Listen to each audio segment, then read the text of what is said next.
A very good evening, especially to the resource person, Mr. Sooraj Gemini, and a good evening to my team as well. Today is the 13th day or 13th lecture in the Know Your IP online lecture series. And it is on a very important topic in the arena of intellectual property rights, where everybody thinks that they know the copyright, the concept, the law, the protection, so on and so forth. But in reality, there are a number of myths which are entertained by many regarding the copyright subject matter, copyright protection, and many more. I will not make any foray into the domain of the resource person, but I would like to say only one or two things about the importance of copyright. Right from the Bible, the biblical saying that thou shall not steal, to the digital copyright. From copyright to copyleft. Then from the printed books to digital books. And human created copyrighted works to AI or robo created copyrighted works. There has been a long journey from the ancient times to the modern times. We are talking about the oldest form of intellectual property known to this world, that is copyright. On a lighter vein, many of our students, whenever they are asked to define what is copyright, they always say, yes, sir, it is right to copy. Their meaning is something different, and our meaning is something different. Probably, most of them think that it's right to copy in the examination. We are talking about right to reproduce our own work. So in view of so many different dimensions of the copyright and its protection, we have requested Mr. Sooraj Gemini, the research scholar and also an adjunct faculty, to deliver this lecture. And we have been trying to, in fact, request the young and upcoming and dynamic research scholars and teachers like him to interact with our participants. I have great pleasure in introducing Mr. Sooraj Gemini. He is a doctoral candidate in the School of Legal Studies, Department of Law, Central University of Kerala, and he worked as assistant professor at New Orleans, Kochi, then Company Secretaries of India Institute of Legal Studies, Thiruvananthapuram, and Mar Gregorius College of Law, Thiruvananthapuram. And his preferred areas which he has taught include the Constitution, social justice, parliamentary privileges, ethics, judicial review, so on and so forth at the master's level, and various other subjects including environmental law, IPRs, company law, etc. at the UG level. And he has published number of articles, and I really enjoyed his article published in Osmania University Law Journal Justitia recently. So it was a wonderful effort on his part.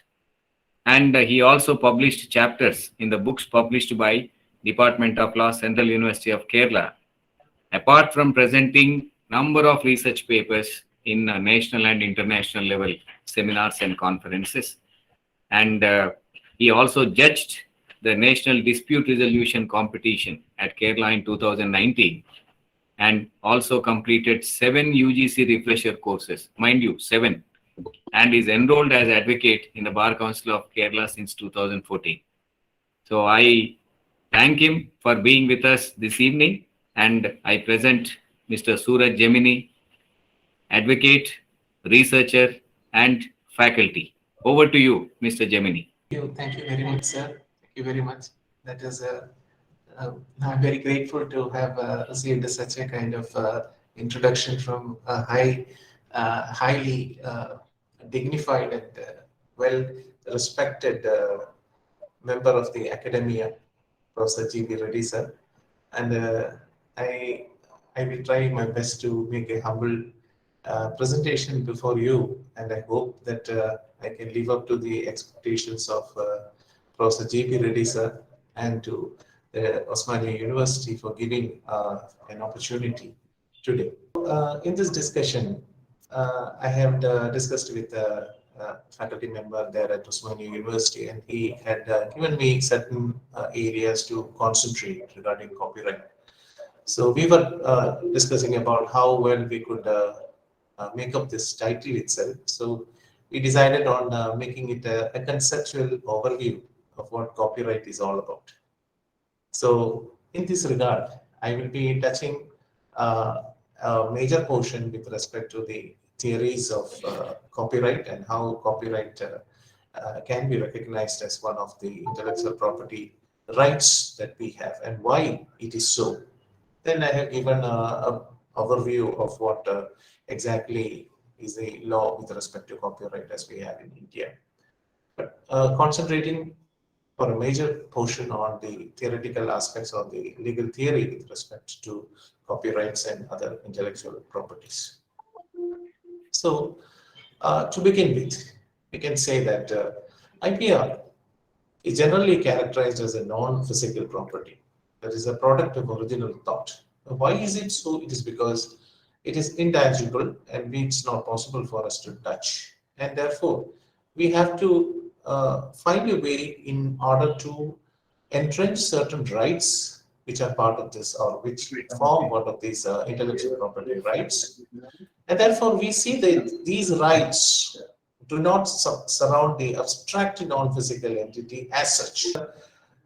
For example, if I have an idea and I'm going to materialize that idea, maybe it is in the form of a piece of writing, or maybe it's in a book form, or some other way in which I'm going to actually materialize this idea, then therefore there is an expression which is attached to this idea.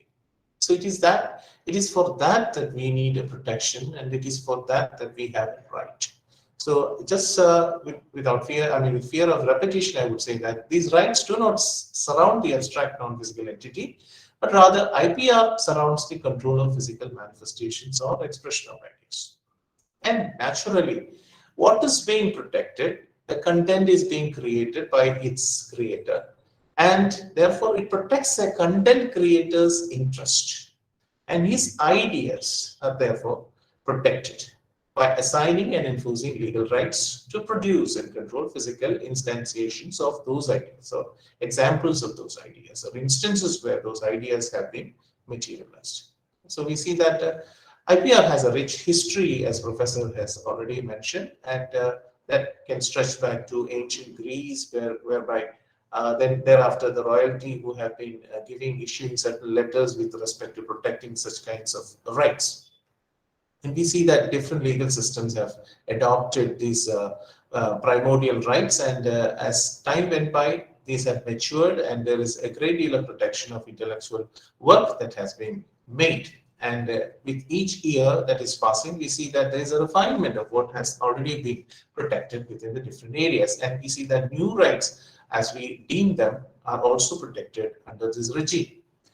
So we see that as a result, we have to come up with a theory which actually protects, rather than just looking at this aspect from the business or maybe the commercial point of view. We see that there are several strands of moral justification by which intellectual property can be recognized as a property. And predominantly, we see that three theories would stand out, or we could classify mainly three theories with respect to the protection of IPR. And that is the personality-based theory, the utilitarian theory, and the Lockean theory. And we also understand that when we go on to protect these IPRs, we also come into conflict with human rights. This is especially with respect to drugs. It could be over the entire spectrum of intellectual property rights. But as we see, there is an area in which IPR actually directly conflicts with human rights. Going on with this discussion, we see that arguments which stand for these IPRs have generally taken on three forms. The first one is that of the personality theory, which have been maintained by schools, which say that intellectual property is an extension of individual property, something, a stamp a person makes for that particular creation, and therefore something is attached to him because it is his creation. It would not be a creation if not for him. So there is something, there is an extension of a person's personality which is brought into the concept of IPR. And therefore, the other one is the utilitarian theory, which grounds IPR in social progress and in incentives to innovate. So we see that unless some incentives, some protection is given, some monopoly right is given over these kinds of IPRs, obviously people would not have an impetus to innovate, to invent ingenious ways, probably of production, probably of product, etc. And people would not be happy to write down poems, maybe write down a book, because if this is not going to be protected, some incentives are given to him, maybe to obtain the royalty for the publication of his work, etc. If these are not actually entrenched, therefore, it would be daunting for people to actually go into the creation of such kinds of properties. The third one, obviously, is John Locke's theory, or the Lockean theory, which argues that some labor has been put into this particular work, and therefore the adding of this labor into this particular pool, which is already there, obviously makes this work his own. So there is an extension of the personality, again, as a result of the labor that is being put into the creation of any kind of intellectual property. So when we look at this particular aspect, we see that there are at least 4 problems, and I have noted down the names of all those jurists as well as scholars who have worked on this, as Hughes, Palmer, and Schroeder, and the various years have also been shown. And when we talk about this particular aspect with respect to the personality-based justifications for intellectual property rights, we see that it is not clear to say that we own our feelings. It is not clear to say that we actually own, we have a proprietary right over our character traits, experiences, etc. We see that while it is true that we have possession of things and they are a part of each of us, we see that there is always a necessity to establish some moral claim which is relevant to this particular justification. And secondly, we can also see that individuals own or have moral claims to their property. But in spite of that, it does not automatically follow that such claims are expanded versions of their personality and that they become infused in these tangible or intangible works. Obviously, we have copyright, which is a tangible thing, and then we have intangible works also. And in maybe some kinds of creation with respect to music, etc., unless it is recorded, or maybe in the manner in which the particular song is being sung, this could invite the copyright legally entrenched right with it. And we say that rather than establishing properties which claim to such works, we should have this view that this is an abandonment of personality. Maybe it is like once it is made, that thing goes away from that particular person. So it's therefore maybe like shedding skin, or maybe like shedding a coat of hair, etc. that we have. And moreover, we see that there is another grossly misrepresented area of an intellectual work, assuming there are no moral rights to these expressions. And we see that this might produce a change of perception about an author's personality. Otherwise, it would not in fact change their personality. It is a bit confusing, and it can become clearer as we go on with this discussion. And the third particular claim which actually works against this personality-based justification is that assuming moral claims are there to personality, it could be expanded to tangible or intangible items. But then we would still need to argue how to justify property rights. When we talk about personality-based moral claims, it may warrant that there are certain negative rights which are attached to this. That is what we meant by use of prohibitions against alterations, etc. Because as we go through the copyright law, we see that it is basically a negative right, not to do something which would hurt the work or which would probably copy the work away from this particular person who has made it without him getting any pecuniary benefits, etc. And finally, we see that there are many intellectual innovations in which there is no evidence where a person has actually created it, or maybe with respect to his personality, maybe in a list of customers, or maybe some kind of list which a business is actually maintaining. And we say that there is a copyright associated with that particular list. And we can understand that there is no personality aspect, there's no personality dimension with respect to such kinds of attachment. And we see that they also may not provide strong moral foundations for legal structures with respect to intellectual property rights discussions. So, going on further, we can say that if even though we have all these kinds of arguments against the personality theory with respect to intellectual property rights, we say that it appears that we are acknowledging personality-based moral strings, attaching something in order to bring in a relationship between what is being created and what is the author or whosoever is the creator of that particular thing. We see that by producing such kind of works, the authors, inventors, or whoever that might be, they're actually putting themselves onto display. And when they do that, they actually incur certain risks. And it also means that if we have a regime over these kinds of displays, we see that they tend to provide a measure of control over the risk to which these people are putting themselves up to. And we see that in this way, it is the moral claims that attach to personality. It is the moral claims that attach to reputation and the physical embodiments of these individuals. And that obviously justifies the legal rules which are put in place in order to cover the economic damage, maybe loss of integrity. We have something called personality rights. We have, paternity rights. We have something called the integrity rights, because whenever a person's moral work is in question, then he has a right, because he has created that particular work. It has to be attributed to him, and it should also not be distorted to such an extent that it falls outside the scope or ambit of what was originally created. So all those things are associated with authors' moral rights, etc., which we discussed in copyright issues. And we also see that the personality-based theories of IPR often appears to considerations which are also outside the ambit of moral considerations. So we see that when we are discussing with on the aspect of Hegel's theory, we say that it also includes an incentive-based component. And he asserts that protecting these kinds of property promotes that. And then it benefits the society, because the society is at the receiving end of these products, and therefore they stand to gain from it. One of the basic things that we have to understand about IPR is that IPR is always drawn from the experiences people have with respect to their interactions in the society. And these are actually not foreign. They are not actually coming in from outer space or anywhere, but they are basically based on the input that is given by the society. It is these inputs which actually works in the of an ingenious person, and therefore he goes on to create something. So therefore, there is always a moral obligation that the society has to benefit from such kinds of incentives or maybe inputs that are received by this particular person. And we see that perhaps the best way to protect these claims is to work towards a comprehensive system which is designed to promote progress and social utility.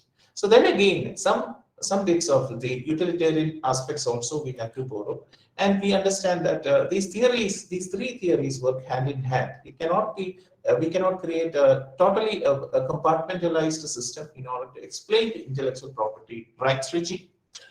So we see that most of these justifications are Anglo-American in nature, and typically modeled as an incentive-based and utilitarian aspect. So we see that there is the necessary condition of promoting the creation of intellectual works. So therefore, granting limited rights of ownerships to authors and inventors, because there has to be a balance between the private interest as well as the public interest. Then, with if these guarantees were to be absent, we see that authors and inventors may not involve in the production of intellectual property rights. And we see that even though this is for a good purpose, we understand that this may not give, or the spin-offs of these kinds of rights may not always result in the expected qualities that we are looking to. Sometimes it may fail, And for those who incur no investment costs, etc., can reproduce the intellectual effort to others. But we see that for those who actually put in the investment, their protection is very much important. If not, it's very crucial. So adopting systems of protection like copyright, patent, trade secret, etc., geographical indications, etc., which is obviously for a society, yields an optimal amount of intellectual work, and therefore there is an optimal output of social utility. So this is where the utilitarian concept comes into play. And we see that coupled to this claim, society ought to maximize social utility. We yet again serve to buttress the powerful argument for the protection of intellectual property rights. Then coming to still again talking about the utilitarian incentive-based theory, we have to understand the issue of whether intellectual property protection does or does not sufficiently promote human happiness is also very much important. We have to take stock of an audit of the situation. It's that particular question can also be an empirical question. And whether or not we see that intellectual property rights protection affords this kind of incentives and maybe brings about an optimal output of content creation can only be settled if we take an audit of the whole system. And we see that whether or not this protection has the effect of hindering innovation, in inhibiting the production of valuable content, etc., that also can only be analyzed by empirical methods. And we find that there is a distinct difficulty in trying to come up with data which might be empirically derived. And we see that complication is also added because of the fact that there is lack of efficiency, lack of the intellectual property right protection in promoting well-being, which can also vary from one industry to another. This was also propounded by the person I had written Lemley in 2015. Then we can have a look at what are the problems which are associated with the utilitarian argument with respect to IPR. Now we see that the sole aspect is regarding the social output, providing incentives, etc. What is needed is to criticize it or probably illustrate it in better ways for stimulating production without granting private property rights to authors and inventors. That may be taken up by governments where they can provide some sort of reward, etc., in order to incentivize the creation of IPRs. But we see that it is also better to equally institute powerful incentives for the production of this, and they probably do not need to be associated with the granting of certain restricted monopoly rights to individuals, because that may work against the system in the long run.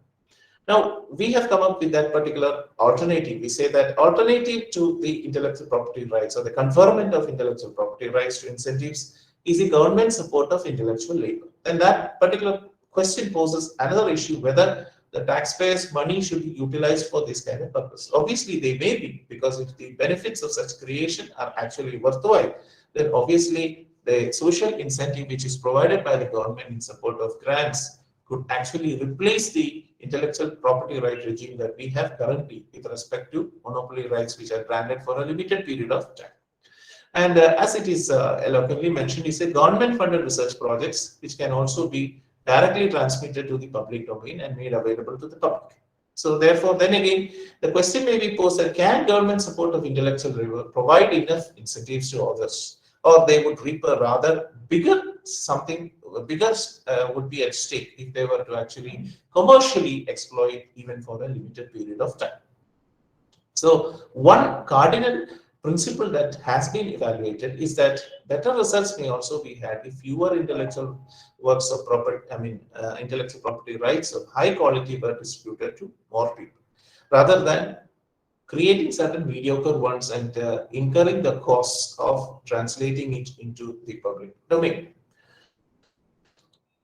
We see that there are certain problems also associated with the utilitarian theory. One of these aspects is trade secrets. We know that trade secrets, the protection is afforded for an infinite period of time. Whenever there is a business secret that is worthwhile of being exploited, maybe a formula or maybe some kind of data which is essential. Just example is the Coca-Cola's secret formula or Pepsi's secret formula, which form part of trade secret protection. And we see that this trade secret protection also becomes one of the most troubling form of utilitarian incentive-based perspective, because no disclosure is necessary for trade secret protection. Nothing is being stored, and we know that for the greater part of understanding, the contractual rights actually exist with respect to trade secret protection, and there is no specific law with respect to trade secrets. And we say that promoting trade secrets through incentives yields no reciprocal long-term social benefit. But trade secret protection obviously allows others and inventors to slow the dissemination of protected information, and that too for an indefinite period of time. Therefore, a trade secret necessarily requires the secrecy. So this is one of the aspects that whereby we can understand that finally it doesn't actually fall into public domain or anything like that, but it continues to be in the secret archives of the individual or the company that is keeping the trade secret. In spite of all the arguments against the utilitarian theory, we can also understand that there are some forms or some reasons why we have to be happy about this particular theory. Now, utilitarian who defends the incentive arguments may also agree with the criticism that if intellectual properties are maintained in some form, a current system of protection is better than the government support of intellectual property, rewards, or creation models, or grants, etc. And we see that most of the worries which are surrounding this incentive-based approach focuses on problems of implementation. And it might be necessary to probably update or tinker with our intellectual property rights regime, maybe cutting back on certain legal protection while strengthening others which are of essential need. And we could include more personality-based restrictions, which can be done. We're probably with an intangible work after the initial sale, then limit the term for copyrights, patents, trade secrets, etc., to something which is well within definable limits. And also we have to embrace new technologies as they keep coming in. So therefore, the utilitarian theory here would remind us of the cost of changing our system of intellectual property rights, because it is not easy, or rather it is easier said than done. So coming to the one of the most important aspects with respect to the theory of John Locke, his labor theory was one of the initial theories which had actually gained foothold with respect to the justification of intellectual property rights, and it still continues to keep holding that particular position.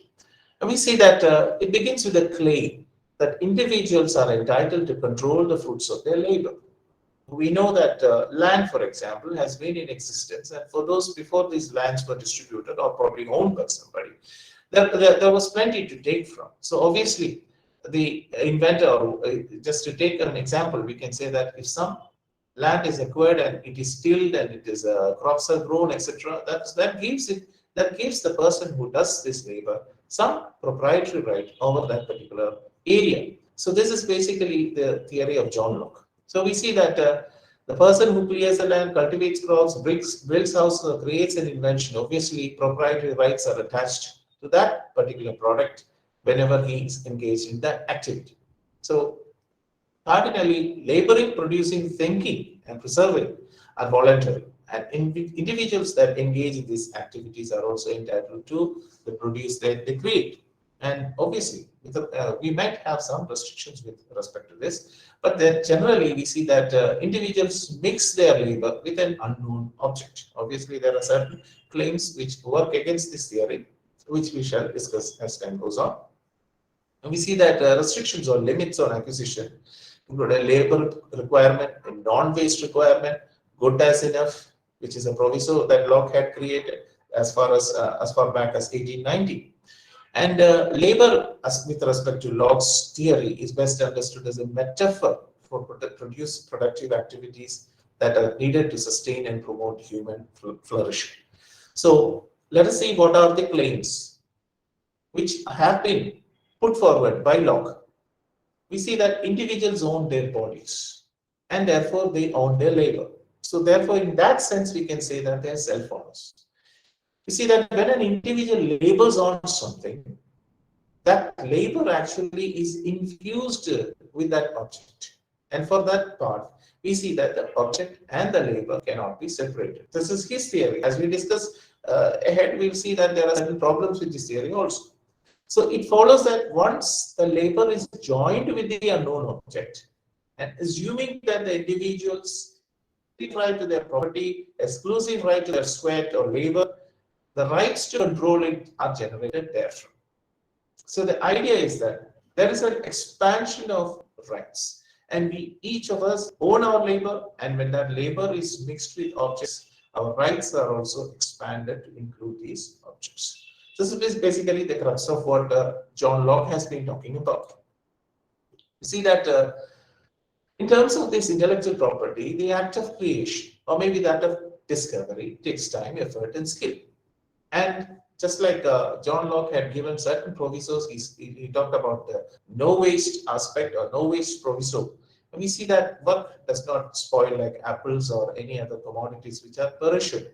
We see that creation or discovery always seemingly leaves enough as good. But when we see that creating a poem, it does not actually preclude others from creating that poem. So there is a problem with respect to Locke's consideration of known waste. So this is where we can begin our arguments against the Lockean theory. Now, Jeremy Waldron in 1983, he argued that the idea of mixing one's labor is incoherent simply because actions cannot be mixed with objects. These are two different, or they appear in two different genera.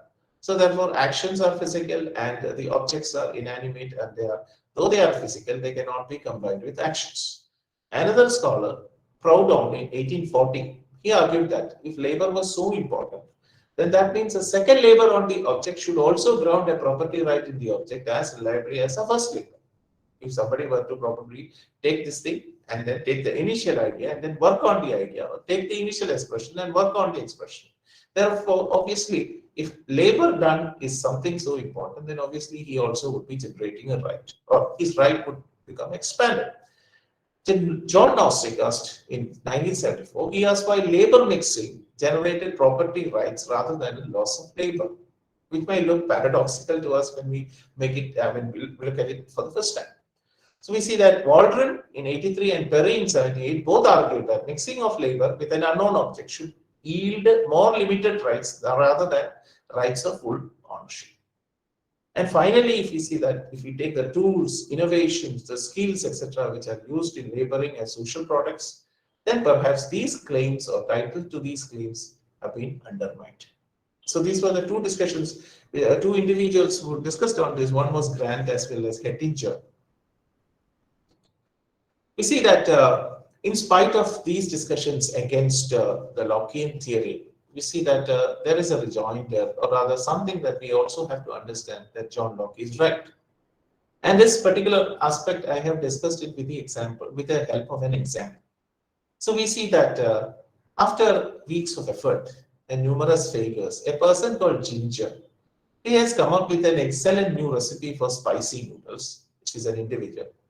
And she keeps this particular thing, maybe as a trade secret or some sort, maybe an intellectual property, right? She keeps it in her mind, but does not write down. No, would anyone argue that Ginger does not have at least some minimal moral claim to control the recipe? And suppose her friend Fred samples some of this noodles which has been prepared by Ginger, and he has a desire to purchase the recipe. Is there anything morally suspicious with an argument between Fred and Ginger, whereby Fred has a limited right to use Ginger's recipe, provided that Fred does not disclose this to others or their friends or to the public in general? So therefore, here we see that Fred does not have to agree to the terms of Ginger, no matter how much he is enticed by the taste of the noodles. He could eat it. He could eat something else instead of the noodles, that he has a choice. And in addition to that, he can create his own recipe also. So here, the argument is that part of the moral weightness of the argument between these two individuals rely on the fact that the initial creator, that is Ginger, the lady, holds a legitimate right to that recipe. So obviously, Locke actually emphasized this, or rather his labor theory emphasizes this. And this is one of the reasons why this argument can be used as a perfect rejoinder to the Lockean theory or the labor theory of Locke. If we look at the future of property rights, we understand that one of the most important aspects is to propertize labor. Recognize and rewarding creative works with true legal rights, converting them from maybe an hourly wages aspect to freestanding economic asset wherever possible, and allowing individuals to create the work that they bring up. Therefore, there has to be a 1:1 mapping between owners and assets, which is actually the assets of property. And is replacing the discredited heroic author to a creative prosaic author. You see that the rights which have to be granted should be real, should not be abstract. But in spite of that, they should not be absolute. Obviously, here the balance between the public as well as the private interest has to be brought into play. Accommodating the needs of consumers, facilitating and encouraging cheap and easy IP protection, permission licensing mechanisms, and simple waiver techniques to permit binding dedications of rights to the people. So these are two ways in which the future of IP may go. And we understand that there is still room at the bottom, there is still room for more creation, there is still room for more incentives to be produced for such kind of creations. And that is why we generally say that Locke's theory stands out very well, and Locke and his contemporaries are very important in justifying IP. And we see that if these IPs are properly conceived and created, we can also make sense on the distributive justice grounds with respect to the public benefit with respect which arises as a result of these creations. So, with that background, with the humble submission that I have made so far, I think that these theories would serve to explain how we can actually justify the existence of a copyright or what is the right associated with a copyright.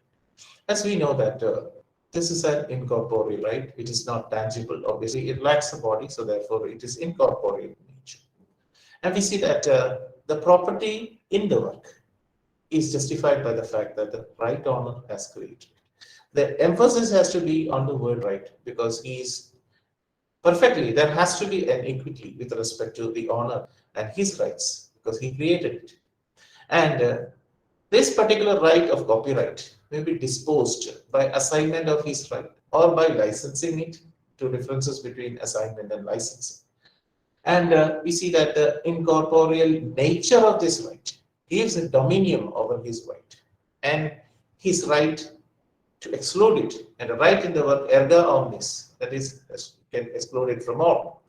And it is an intellectual property, therefore it originates in the mind of those person who has created it, and therefore after that he has reduced it into material form. Therefore, one of the cardinal principles of intellectual property rights with respect to with respect to copyright is the fact that an idea cannot be copyrighted.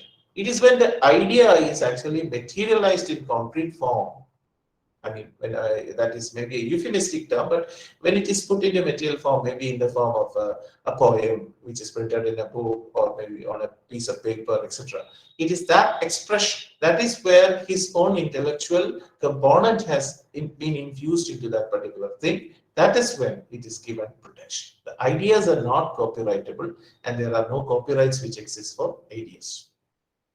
Yes, ideas and thoughts are not protected.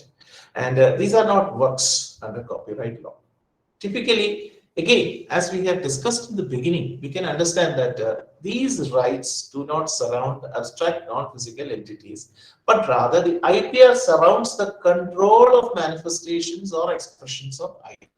It's the most important thing with respect to understanding IPR as well as copyrights in particular. And we see that copyrights involve a bundle of exclusive rights, so many different rights, so many maybe to copy, to dramatize it, stage a play, etc. Maybe create a video on it, maybe a film on it, cinematographic rights, etc. All these various terminologies and nomenclature with respect to copyrights are there, and therefore we can say that copyright involves a bundle of exclusive rights because there is a right to exclude other persons from using as well as copying, etc., or transmitting, etc., these rights. And these rights are exclusive until a certain period of time has elapsed whereby these rights will ultimately fall into public domain. And as discussed later, before, I'm just reiterating the fact that these rights are negative. These rights are not positive, but actually negative in that they forbid others from infringing on these rights. So we have specific sections which deal with infringement, what constitutes infringement, etc. of copyright. Then we see that a perfect balance, a limitation for these monopoly rights have to be set. And that is where statute is very much essential in order to control those settings. And we see that exclusive rights in copyright, they are limited in time by statute. And we see that after the expiration of a finite time, the work actually falls into public domain. And depending on the kind of work, there are a little bit the slight changes with respect to the time period for which the copyright may subsist. And thirdly, we see that the balance of rights between the public as well as the copyright is statutorily maintained. It has to be so, otherwise people would keep on exploiting these rights. We find examples of these indications in patents, because they might be of a particular class of maybe drugs, and they can be kept on, or the patent can be renewed for on and on. That particular process is called evergreening of patents. Then you see that generally the owner of the copyright in a work is its author. But if that particular work has been created as a result of a contract between the individual and a person who is paying for the creation, then obviously the other person will be. We will discuss on that particular aspect. Then the ownership of the copyright also may be assigned by the owner to others. You see that entrepreneur to whom the ownership of the copyright or some other right have been assigned, he can use his judgment in order to reap maximum benefit or profit out of this particular work. Maybe he has been assigned, or maybe he has a license for exploitation, etc. But the term, when we talk about license, we see that the license is a narrower term than the wider term, which is known as assignment of the right. We also see that the entrepreneur here, obviously, he is putting in money in order to make this work known to others by advertisement, marketing strategies, expenditure with respect to marketing, etc. Therefore, some leverage has to be given to him to recoup or get back his investments, and he has to be protected from unauthorized reproduction of these particular items, or what is known as the works. So therefore, protection is mainly aimed at protecting the economic rights of the author or the copyright owner. So therefore, we see that the entire aspect is which relates to the business, or maybe the pecuniary angle with respect to the copyright.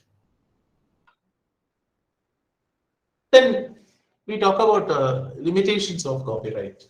We see that there is a principle with respect to this copyright alone. We can say that with respect to works like poems, etc., there is this post-mortem auctoris principle, whereby the period of this copyright is for the lifetime of the author and 60 years thereafter. There is a certain difference in certain other works which we will discuss in the ensuing time. And we see that there is a doctrine of fair use or a fair dealing. And what are the various aspects? This particularly dealt with Section 52 of the Act. And we see that there are certain activities which may fall outside, or maybe exemptions can be given to certain areas whereby punitive sanctions or maybe action against the infringement, etc., do not apply. These are in terms of private study, research, teaching, criticism, reporting, current events, etc. So these all constitute what is known as the limitations of the copyright, and we see that the rights which are subsisting with the author or probably with the person who has purchased it or persons under whom this author has created it, all those are actually exempted. Now, when we talk about fair dealing, we see that fair dealing has not been defined anywhere in copyright 57. And we see that copyright, it has been evolved from two different case laws, and I have mentioned those two different case laws, that is General Education versus Malini Malia, as well as Sirik Chandran versus Osmania, which is actually, these are all cases. The former one is 2009. The other one is a little bit older. This is with respect to staging of certain plays which have happened, and as a result of another play also bearing certain similarities, but drastic differences in these two things. So therefore, action was thought to lie, but the High Court had come up with a decision that this can be considered under the fair use principle. Another limitation to the copyright is the statutory license. Here we see that the user pays a fee which is fixed by the competent authority to the designated body, and that authority I mean, that authority has the right to distribute it in accordance with established rules. The other one is the compulsory license regime, and license requiring the copyright to grant the necessary authorization without depriving him the right to negotiate terms of such authorization, and also a proviso that either administrative or judicial authorities can fix the quantum of remuneration if there is a deadlock between the parties concerned. So these are two other limitations that we see in the copyright regime. And in case of statutory license, we see that the license is derived from statute. Equitable remuneration has to be given to the author or society or whoever is going to replace the author. While we see that in the latter, that is in terms of compulsory license, it replaces the standard loyalty. And user negotiates this loyalty either with the author or collective society. In case the author is incapable of handling all these items, there is a collecting society that represents him to reach an equitable remuneration. So the question is that there are certain limitations with respect to, just like as we have discussed a former, and as we all know, no right can be absolute, and therefore some amount of leeway is necessary. Now, one question which we might pose to ourselves is that is registration of a copyright mandatory? The registration of copyright under this act is optional. It is not mandatory. It doesn't mean that because a person has not registered a copyright, he does not derive any protection under the act. But the cardinal principle is that copyright subsists as soon as the work is created and it is brought into material form. So the principle is that registration of the work under the Act, it raises a prima facie presumption in with respect to the particulars, addresses, the names, etc., which are entered into the register of copyright. And this also is not conclusive presumption and therefore does not confer any absolute right on the individual. Merely that he has registered, he has put in such particulars. So therefore, we can say that the registration under the Act is not mandatory with respect to the copyright issue. And there is something else which is known as the neighboring rights or related rights. And this particular concept of neighboring or related rights is because these are rights which grew in parallel to the existing right of the particular entity or particular work that is being protected. And this concept arose as a result of technological advancements, and it is recognized by a convention which is known as the Rome Convention of 61. And three distinct type of rights are called neighboring rights or related rights. One is the rights of performing artists in their performance. We can understand that whenever a performance is made, certain inputs, certain style, certain gesticulations or etc., or certain what you call meritorious inputs, or maybe something which is very personal, only attributable to certain individuals, are actually also imbibed into this performance. So therefore, that is what we discussed by rights of performing artists, and rights of producers of phonograms in their phonograms, and the rights of broadcasting organizations with respect to radio, television programs, etc. Because these all have their own different types of inputs or additional input. They are actually rights which have grown along with the primary copyright in the work. And these rights are there because of certain creative interventions, financial, organizational resources, justified interest in controlling the transmission, in the case of broadcasting organized transmission and retransmission of their broadcasts, because that they have money in order to broadcast, air a show for the time that is bought for the transmission of the show, etc. And all the other activities which have cost money, which actually imbibe or embellish the original work in a different way. So all these people are involved in this creative aspect, so therefore they also acquire rights along the way. And they are termed neighboring rights because they develop in parallel with copyrights. Then,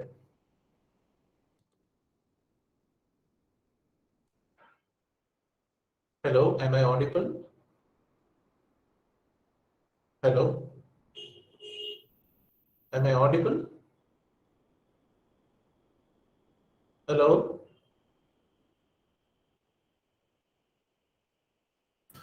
So you're audible, sir? Oh, I'm sorry, because everything got so silent. I'm sorry.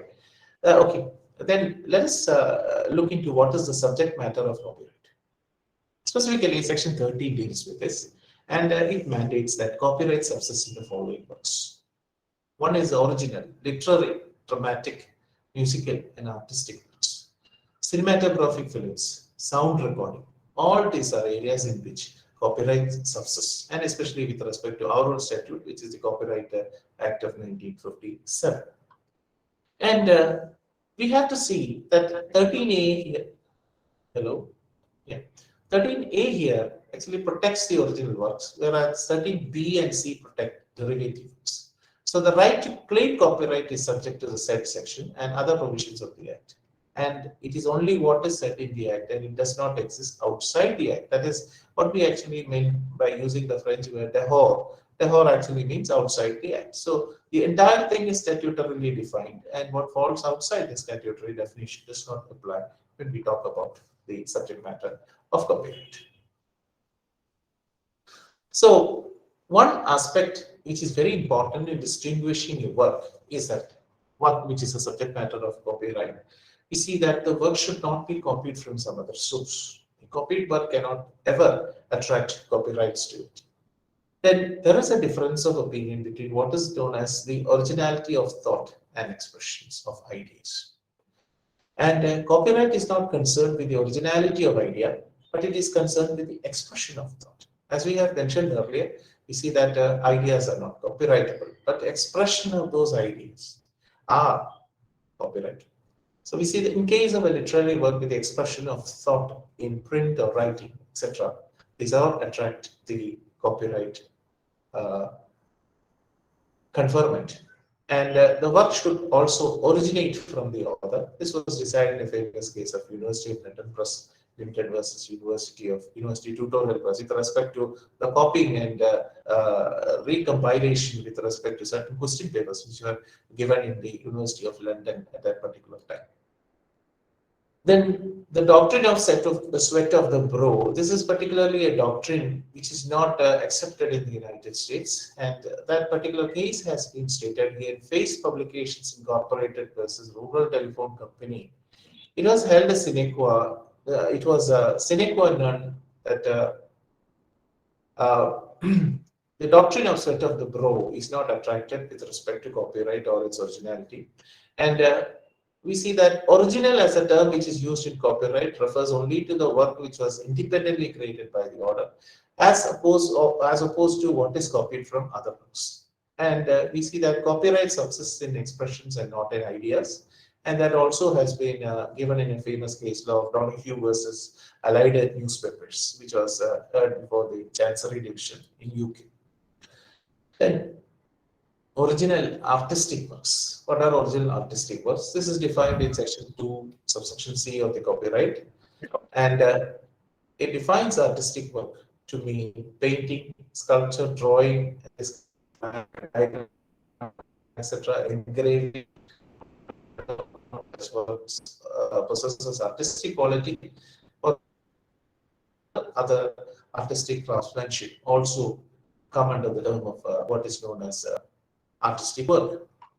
Then, one of the most important rights which get attached to copyright owners is the economic right. That is the right to exploit the property, the copyright as a property. The right to exploit that particular right is known as the economic right, and that too for beneficial purposes, whether it has been the original author or somebody who has actually caused another person to create that work for him. So section 14 of the Copyright Act talks about these economic rights, and we see that it is an exclusive right subject to provisions of this act to do or authorize from doing any of the following acts with respect to work or a substantial part of that.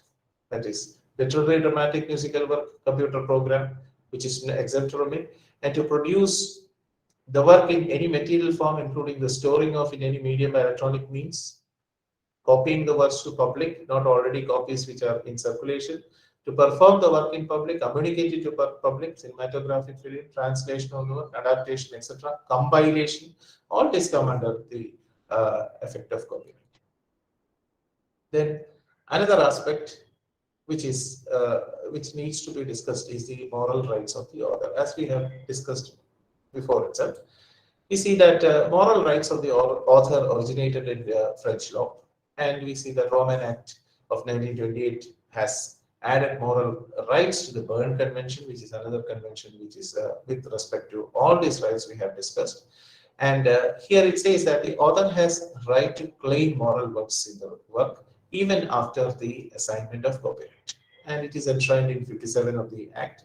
And we see that there are two aspects to this. One is the right of paternity and the right of integrity. Then we talk about the international conventions which are attracted to copyright, and therefore India is also party to most of these international conventions. Berne Convention, Universal Copyright Convention, Rome Convention, then TRIPS, WIPO Copyright Treaty, but only recently joined in 2013, WIPO Performances, Phonograms Treaty, etc., which were entered into in 2013. So, as I discussed, we have initially discussed with respect to certain aspects of the copyright, wherein the time period for which it subsists is only PMA, postmortem auctoris, but also there are other works which have a slight variation. You see that literary, dramatic, musical, and artistic works, here the duration is lifetime of the author plus 60 years from the beginning of the calendar year, next following the year in which the author dies. These particular additional words, set of words, are only to make sure that there is a clear-cut calculation, because a person may die at any time of the year, so there should not be a confusion. So the period starts from the beginning of the next calendar year, from the year in which the particular author has died. Lifetime of the author and 60 years from beginning from the death of the author. Then anonymous or pseudonymous work, some work which has been written in some other name. Posthumous work, published after the person has died. Cinematographic film, sound recording, government work, public undertakings, international agencies, photographs, etc. Here the time period is 60 years from the beginning of the calendar year, next following the year in which the work is first published. Then, we understand that the statute also has provision for foreign works which are protected under the Act. So copyrights of works from other countries mentioned in the International Copyright Order. We see that this particular order or the list has been published by the Government of India, and such works are also given protection. But we understand that the term of copyright in a work shall not exceed what is other than what is enjoyed in the country of origin. Then we talk about infringement, and generally we can understand that infringement occurs when a person without a license which is granted by the owner of the copyright, or maybe by the registrar, or in contravention of the conditions of license, etc., does anything, exclusive right to do which is by this act conferred upon the owner of the copyright, or permits for profit any place to be used for the communication of the public, of the work to the public, where such communication constitutes an infringement of the copyright in the work, unless he is not aware that he had no reasonable ground for believing that such communication to the public would be an infringement of this copyright. Then it also has another section to it, and that is the second part, which is B, which says that makes for sale, hire, lets for hire, displays for offer, etc., distributes for the purpose of trade or for pecuniary activity, such that it may prejudicially affect the owner of the copyright, trade, etc., exhibits in public, imports to India, infringing copies, etc., provided that nothing in clause 4, importation, etc., shall apply to the import of one copy of any work from the private to domestic use for this import, because that can fall under the fair use principle. And for the purpose of this section, we see the reproduction of literary, dramatic, musical works, etc., shall be deemed to be an infringing copy. This was much in vogue, and it is currently also much in vogue when cinemas, songs, etc., have been infringed and false copies have been made. So certain aspects with respect to the ownership of the copyright has also to be discussed. And here we see that the author of the work is generally considered to be the first owner of the copyright. And that falls under section 70. And we see that works made in the course of an author's employment under a contract of service or apprenticeship, and employer is considered as the first owner of the copyright in absence of any agreement to the contrary. Sections 22 to 29. This is particularly important because there was a famous case of V.T. Thomas versus Malayalam Manorama, wherein one cartoon character, Boban and Molly, were created by the Sweetie Thomas, and Manorama was claiming copyright over that simply because of the fact that he was working at that time. But it's so deemed that evidence was provided that he started the creation of Boban and Molly in the particular magazine even prior to his particular engagement or terms of service with Malayalam. And the copyright was actually conferred on him. Then joint ownership. When we say joint ownership, it is just that the work has been made in such a way that you cannot, because it has been jointly made. And also, again, that is discussed in section 2Z of the Act. And it also defines what is known as joint ownership. And this particular case also was elucidated. Najma Heptullah was Orient Longman, where some biography with respect to her father was created by a scribe. And therefore, the scribe had also put in his inputs into that. And therefore, Najma Heptullah was not able to claim an exclusive copyright issue was resolved in that manner. Then section 19 of the Act also lays down modes for assignment. And we see that assignment has a greater value than license, because assignment means the whole of the copyright, the entire bundle of rights have been transferred to that particular person, whereas in the case of license, some specified acts which are permitted by the owner have been written in writing, and for that alone, license has been given to the particular licensee. So that has to be specified in writing, period of assignment, territory over which this assignment is made, etc. discussed in 19.2. And we see that if the period of assignment is not specifically determined, then it shall be deemed to be 5 years. And the territorial extent is also not defined, then naturally it shall be presumed that it extends to the territory of India. And we also see that copyright involves 3 remedies: administrative remedies, civil remedies, and criminal remedies. And administrative remedies include the detention of the work by customs authorities, etc., which are discussed in section 53. And civil remedies such as injunctions, damages, accounts of profits. Accounts of profits may be likened to the main profits that we see in property disputes, whereby there is a wrongful occupation. So that is discussed in section 55. And criminal remedies are discussed in chapter 13 of the Act. And we see that the provided remedies thereunder are imprisonment of up to 3 years and a fine of about up to 200,000 rupees, which are in the specific sections there. So I humbly conclude my discussion with respect to the copyright.